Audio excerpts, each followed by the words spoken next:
Natutulog sa mesa, di na kayang magdesisyon. Laging lutang sa usapan, parang walang rasyon. Anong aasahan mo sa leader na bangag? Bayang naghihirap habang siya'y laging lutang. Mga batas na walang saysay, mga plano na sablay, pinuno ng ilusyon, tumatawa sa trahedya, pikit sa gutom na bayan. Tao'y nagdudusa, siya'y abala sa droga. Marcos, bangag na presidente.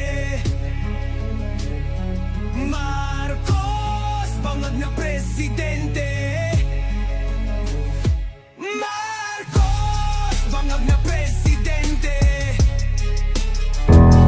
Marcos, bangag na presidente. Bawat gabi, krimen ang sumisigaw sa kalye, droga at pandarambong, lubog na ang bansa.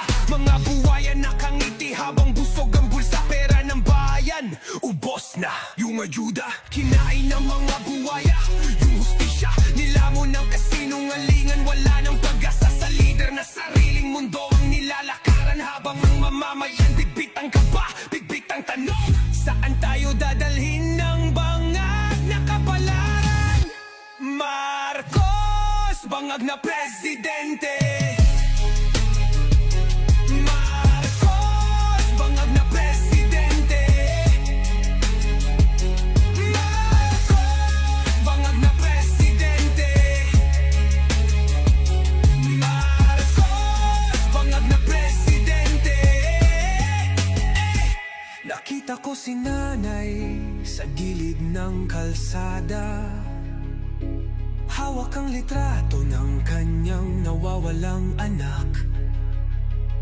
Nakita ko ang batang nakaupo sa basurahan, bitbit ang pag-asa sa mundong walang yakap.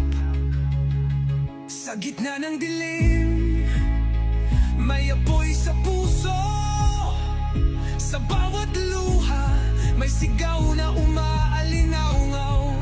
Hindi kami susuko, hindi kami papayag. Labanan ng kabangagan sa bayan. Marcos, bangag na presidente.